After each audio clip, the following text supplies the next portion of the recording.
जहाँ भी देखते हैं, जिसको भी सुनते हैं, तो वो केवल यही बताता है कि ज्ञान के रास्ते में इंद्रियां ही सबसे बड़ी रुकावट होती हैं। इंद्रियों को वश में करना चाहिए, इंद्रियों को वश में कर लेंगे तो ज्ञान हो ही जाएगा।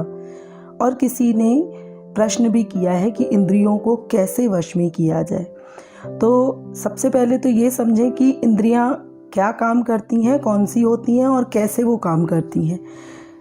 5 ज्ञानेंद्रियां होती हैं, 5 कर्मेंद्रियां होती हैं। जब भी हमें इंद्रियों को रोकने के लिए कहा जाता है तो हम कर्मेंद्रियों को रोक देते हैं कि कर्म ही नहीं होना चाहिए, कर्म नहीं होगा तो सारे काम ही खत्म हो जाएंगे। अब एक बार थोड़ा सा इस चीज़ को समझ के देखिए, अगर ये सच होता तो श्रीमद् भगवद गीता के अध्याय 3 के 6वें श्लोक में श्री कृष्ण ऐसा क्यों कहते, जो मूढ़ बुद्धि मनुष्य समस्त इंद्रियों को हठ पूर्वक ऊपर से रोककर मन से उन इंद्रियों के विषयों का चिंतन करता है, वह मिथ्याचारी अर्थात दंभी कहा जाता है। जो बाहर से तो कुछ नहीं कर रहा पर अंदर से कर रहा है। करता कौन है? कर्मेंद्रियां करती हैं। ज्ञानेंद्रियां कुछ भी नहीं करेंगी, कर्मेंद्रियां ही करेंगी। तो उसके आगे भी उन्होंने इस चीज़ को समझा के बताया है कि कैसे उसको रोकना है। किंतु हे अर्जुन, जो पुरुष मन से इंद्रियों को वश में करके अनासक्त हुआ समस्त इंद्रियों द्वारा कर्मयोग का आचरण करता है, वही श्रेष्ठ है। मन से इंद्रियों को वश में करके अनासक्त हुआ, बाहर से अगर छोड़ देंगे तो इंद्रियां वश में नहीं आएंगी। काम छोड़ने से इंद्रियां वश में नहीं आती, तो इसीलिए बताया गया है कि मन से समस्त इंद्रियों को वश में करके अनासक्त हुआ, समस्त इंद्रियों द्वारा ही कर्मयोग का जो आचरण करेगा वही श्रेष्ठ है। तो इंद्रियां काम करती कैसे हैं, ये साइकिल अगर हम समझ जाएं तो रोकना कितना आसान हो जाएगा। सबसे पहले ऐसे समझिए कि हम काम करते कैसे हैं। कुछ भी, जैसे ही मैंने कुछ देखा और मुझे वो चाहिए, एक एग्जाम्पल लेकर देखते हैं। मैंने किसी दिन कोई घर देखा, कोई कार देखी, मुझे बहुत पसंद आई। देखा किसने? आँखों ने। लेकिन हम कहते क्या है? मैंने देखा। आँखों ने कार देखी और तुरंत ही मन ने कहा बहुत अच्छी है। आँखों ने देखी, मन का जवाब आया अच्छी है। तुरंत बुद्धि का निर्णय आता है मेरे बस की नहीं है, नहीं ले पाएंगे, इतने पैसे नहीं हैं। अहंकार कहता है मैं अरेंज करूँगा ना, टेंशन किस बात की है। यहाँ थोड़ा ओवर टाइम कर लूँगा, वहाँ थोड़ा और अपने आप को झोंक दूँगा, परिवार वालों को थोड़ा परेशान करूँगा, उनको प्रेशराइज करूँगा, यहाँ से पैसे लाऊँगा, वहाँ से पैसे लाऊँगा, कुछ ना कुछ ऐसा कर लूँगा जैसे कार अरेंज हो जाए। शुरुआत कहाँ से हुई? आँखों से। आँखों ने चीज़ें देखी और मन ने उसको कैच किया, क्योंकि आँखें अपने विषय में जाएंगी ही जाएंगी। आँखों का विषय है देखना, और किसी भी रूप को देखकर जो जिस विषय में उसे रस आएगा, आँखों का विषय देखना है और उसका रस है रूप। जो रूप मन को भा जाए, बस अब अहंकार को वो चाहिए ही चाहिए। अहंकार उसके लिए अपने आप को पूरा झोंक देने को भी तैयार हो जाता है। अब इसी चीज को और थोड़ा आगे ले जाते हैं तो अहंकार क्या करेगा? 10 लोगों को बताएगा मैंने ना वो घर देखा, बहुत अच्छा था, बहुत ही अच्छा। देखा आंखों ने, कहेंगे मैंने, मुझे बहुत अच्छा लगा मन को अच्छा, लेकिन मुझे अच्छा लगा। समझिए स्थूल, सूक्ष्म और फिर बुद्धि को भी हम कहते हैं कि सब मैं हूँ, पर मुझे लग रहा है मैं ले नहीं पाऊंगी, तुम मेरी मदद करोगे। सामने वाले को उसकी पिक्चर्स दिखाते हैं कि देखो कितना अच्छा है, कैसा लग रहा है तुम्हें। अब सामने वाले ने अगर कह दिया कि हाँ मुझे भी अच्छा लगा, बस अब कुछ नहीं है करना। सिर्फ सामने वाले को अहंकार पुश करता रहेगा कि फिर ले लें क्या, फिर ले लें, देखें इसके बारे में कुछ सोचें, विचार करें। आप जितनी बार उस बात को दोहराते हो उतनी बार उस चीज की नींव पक्की होती जाती है। इस तरीके से आप समझिए कि हमारी ज्ञानेंद्रियां काम करती हैं। आपने कुछ भी अच्छा सुना, मन को अच्छा लगा और अब मुझे वो चाहिए। एक छोटी से छोटी चीज़ भी और एक बड़ी से बड़ी चीज़ भी, हम इसी तरीके से चाहते हैं कि मुझे ये चीज़ें चाहिए, क्योंकि हमने मन, बुद्धि, अहंकार, इंद्रियों सबको मैं कह दिया है। सबको अलग अलग करके हम देखते ही नहीं हैं। अगर हम शुरुआत में ही जैसे ही हमारी ज्ञानेंद्रियां अपने विषय में जाती हैं, जैसे आंखें अपने विषय में गईं, आंखों का विषय है देखना, उन्होंने देखा और हमने तुरंत ही कह दिया कि नहीं चाहिए मुझे। अगर मन गया भी अच्छा है और बुद्धि ने निर्णय लिया नहीं ले सकते और हमने वहीं कह दिया कि नहीं चाहिए, पर कैसे लेगी बुद्धि निर्णय? हम तो मन के कहने पे चलते हैं। आंखों को भा रही है वो चीज़ और अहंकार भी साथ हो लेता है। बुद्धि की फिर कौन सुनता है? क्योंकि हमने इसी तरीके से अपने आप को काम करवाया है। आप ये सोचेंगे कि घर बहुत बड़ी बात है, घर लेने में तो बहुत समय लगता है, तो आप छोटी छोटी चीज़ों से शुरुआत करिए तो समझ में आएगा। जीभ को टेस्ट की आदत है, उसके लिए उसका विषय स्वाद है। स्वाद से ही उसको रस आता है। जैसे ही आपने कुछ खाया, आपको पसंद नहीं आया, तो आप क्या करते हो उसी समय कि अब मुझे ये नहीं चाहिए। हर बार के लिए यही हो जाता है कि अब मैं ये सब्जी नहीं खाऊंगी क्योंकि पिछली बार वो उतनी अच्छी नहीं बनी थी, मुझे अच्छा ही कुछ चाहिए। घर में खाना बना है पर हम बाहर से ऑर्डर कर रहे हैं। महीने में एक बार, 15 दिन में एक बार, अगर हमें ऐसा लग रहा है कि हमें होटल जाना है, होटलिंग का सिस्टम क्यों बढ़ गया है? किसी के पास पैसे हैं नहीं हैं इससे कोई मतलब नहीं है। बहुत से लोगों को पता है कि उतना हेल्दी फूड वो होता भी नहीं है, हमारे शरीर के लिए उतना अच्छा होता भी नहीं है। पता नहीं किस तरीके से बनाया गया हो, कैसे बनाया गया हो, उतने हाइजीन का ख्याल रखा भी गया हो कि ना रखा गया हो। हम ये जानते भी नहीं हैं कि जिस प्योरिटी के साथ घर में खाना बनता है वैसा वो है भी कि नहीं है। पर फिर भी हम बाहर का खाना चाहते हैं। क्यों? क्योंकि जीभ को टेस्ट की आदत लग गई है। उसको वो चटपटा, मसालेदार, वो थोड़ा सा पंच देने वाला खाना चाहिए। मन बार बार ललचाएगा कि कुछ बाहर का हो जाए। हम इसी तरीके से इंद्रियों के गुलाम बनते चले जाते हैं। आप थोड़ी देर भी अगर आप कहीं से बदबूदार जगह से निकलते हैं तो आपको तुरंत ही सिर दुखने लगता है कि बाप रे कितनी बदबू है। और इसी की जगह खुशबूदार कोई जगह हो तो आप वहाँ बैठे रहना चाहते हो, उसी के पीछे जाना चाहते हो। लाखों की डीओ और परफ्यूम की इंडस्ट्रीज ऐसे ही नहीं चल रही हैं, आपके इसी सेंस ऑर्गन को टारगेट करके वो चल रही हैं। तभी तो आप उनके लिए काम करोगे ना, कि बंदे को खुशबू पसंद है, बदबू नहीं पसंद, तो बदबू में भी खुशबू का मजा। आप ये लिए आइए प्रोडक्ट, आपको हर जगह सिर्फ खुशबू ही खुशबू दिखाई देगी, खुशबू ही खुशबू आपके अंदर बस जाएगी। आप खुद को खुशबूदार बना लीजिए, बाहर आपको सब कुछ खुशबूदार दिखेगा।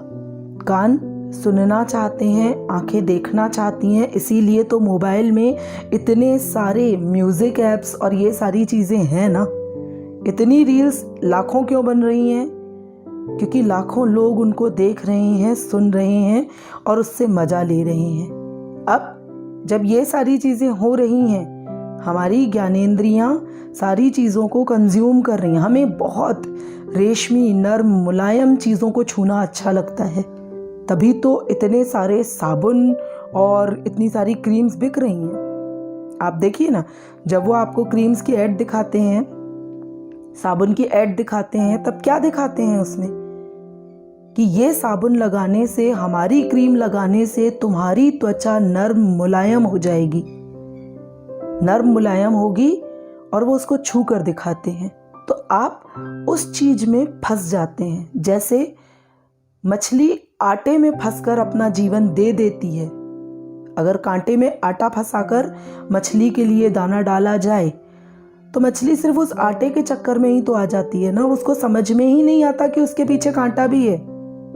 ऐसे ही हमें समझ में ही नहीं आता कि हम जिस भी इंद्री के पीछे भाग रहे हैं उस इंद्री के पीछे कौन सा कांटा भी है।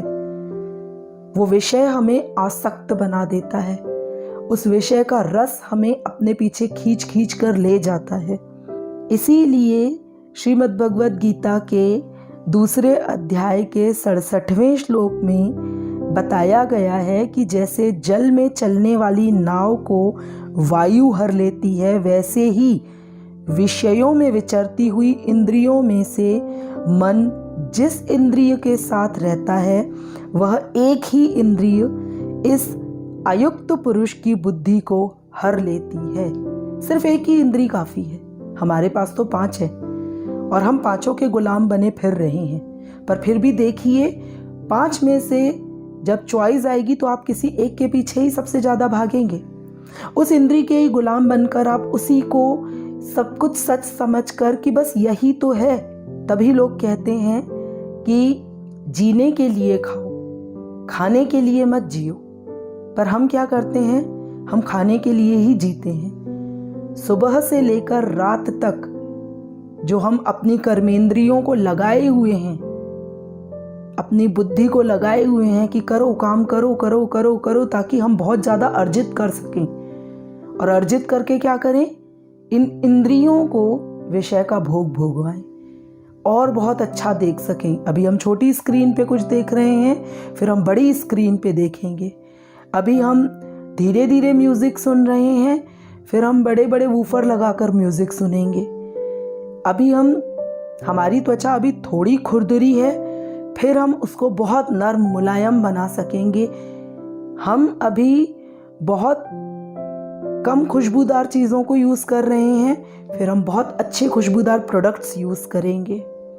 तो ये सारी चीज़ें जितनी जितनी आप अपने उसको देखोगे ना, तो समझ में आएगा कि जिन रसों के पीछे हम भाग रहे हैं। और खाने के तो मैं भूल ही गई कि सबसे ज़्यादा तो हम खाने के पीछे भागते हैं कि अभी मैं थोड़ा बहुत होटलिंग कर ले रही हूँ, अभी मैं थोड़ा बहुत कुछ ऐसा कर ले रही हूँ कि बाहर खाना ये वो, तो अब मैं और ज़्यादा खा पाऊँगी। मैं रोज़ ही होटल का खाना खाऊंगी, मैं 3 टाइम खाऊंगी, मैं ऐसा शेफ़ घर पे रख लूँगी जो मुझे होटल जैसा खाना बनाकर खिलाए। अपने शरीर को देखिए, समझिए, उसके हिसाब से काम करिए। पर ऐसा हम नहीं करते हैं। ऐसा न करने की ही वजह से हम इतना फंसे हुए हैं। हम इंद्रियों के और मन के गुलाम बन गए हैं। हमसे जैसा मन करवाता है, हमें पता ही नहीं चलता कि हम कैसे बह गए। रोकेंगे तो तब जब पता चलेगा, पता तो तब चलेगा जब हम रुकेंगे। दोनों चीजें एक साथ होंगी। आप रुकेंगे तो आपको पता चलेगा। जिस दिन आपको मोबाइल देख देख के सर में दर्द हो रहा है, तब भी आप मोबाइल देख रहे हो। सर में दर्द हो रहा है और आप मोबाइल देख रहे हो। थोड़ा रखो उसको साइड में और समझो कि सर दर्द क्यों हो रहा है, इसका रीज़न क्या है। मैं अगर खुद को 1 मिनट का टाइम देने का भी प्रयास नहीं कर रही हूँ तो ये दौड़ कभी नहीं रुक पाएगी। और अगर ये दौड़ नहीं रुकेगी तो फिर हमारी बुद्धि भी स्थिर नहीं होगी। बुद्धि स्थिर नहीं होगी तो फिर इंद्रियां वश में नहीं होंगी।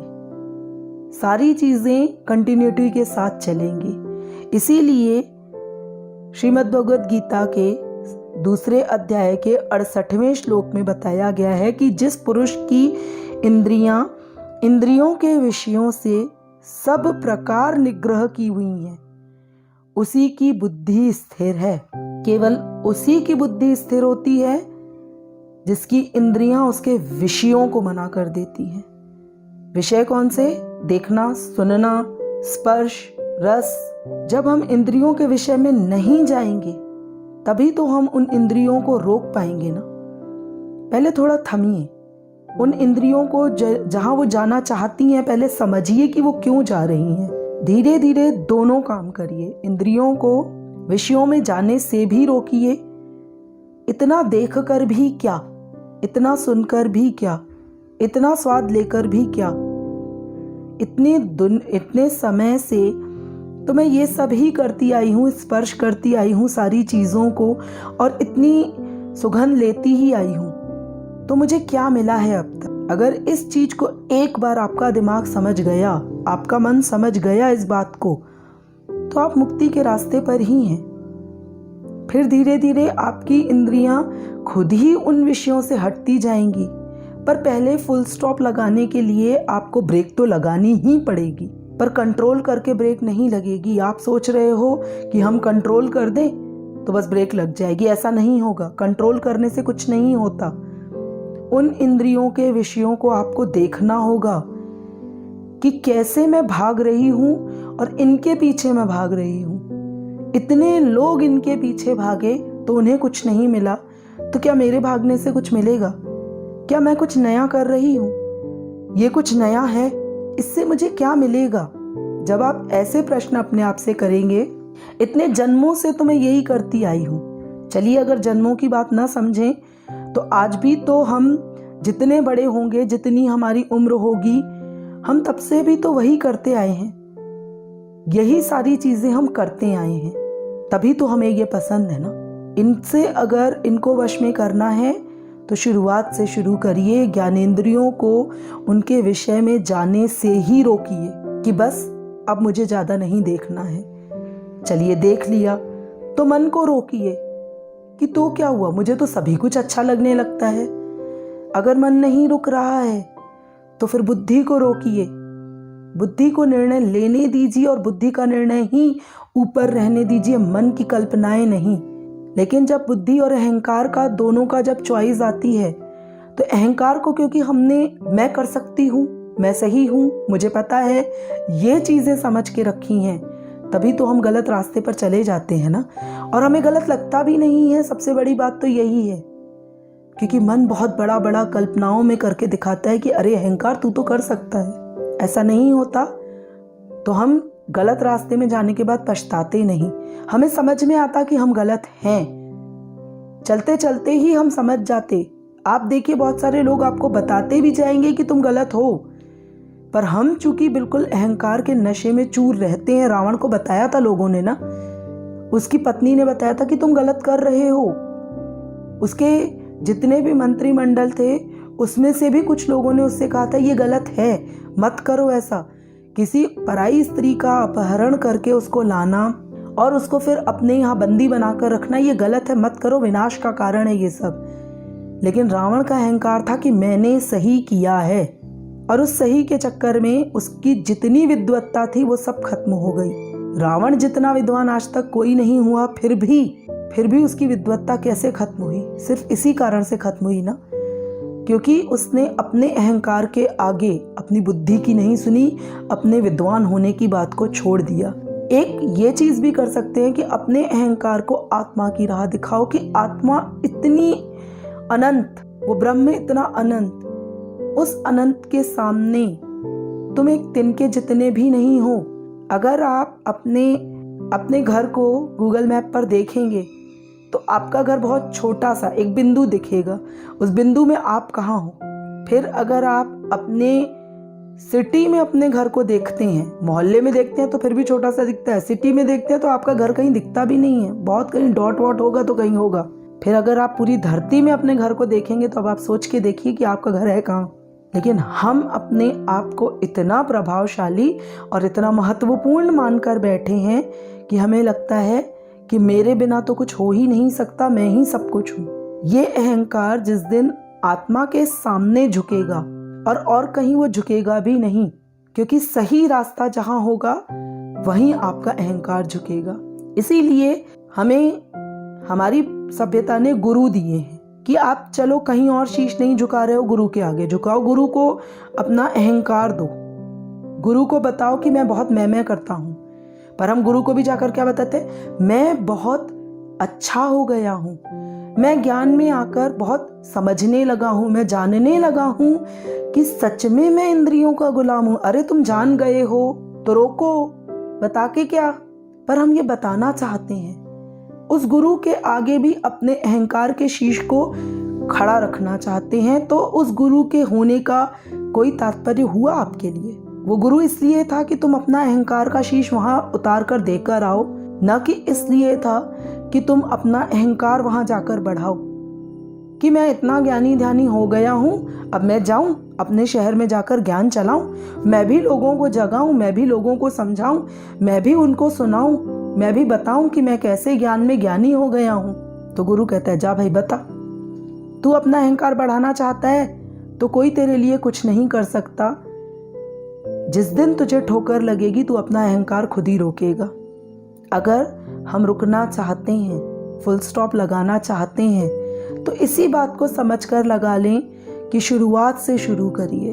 अगर आप कर्म रोक देंगे कि करना ही नहीं है तो अंदर ही अंदर आप करते रहेंगे। पर अगर आप अपने आप को शुरू से रोकेंगे कि ज्ञानेंद्रियों को विषयों में जाना ही क्यों है और मेरा अहंकार हमेशा मेरी आत्मा के आगे झुका रहे।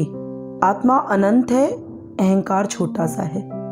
जिस दिन से आप ये मानना शुरू कर देंगे, इन दोनों चीज़ों को साथ में एक साथ करने लगेंगे, जैसे दवाई भी परहेज भी, तो बीमारी बहुत जल्दी ठीक हो जाती है। दवाई लेते रहेंगे, परहेज कुछ भी नहीं करेंगे तो थोड़ा तो रिएक्शन होगा ही। भले बीमारी ठीक होगी पर कुछ ना कुछ बॉडी में रिएक्शन आता ही है। पर अगर दोनों चीज़ें साथ साथ होंगी तो बहुत जल्दी बीमारी ठीक हो जाएगी और आपकी जो इंद्रियां बिल्कुल बेबस होकर यहाँ भाग रही हैं वो वश में आ जाएंगी। Thank you very much.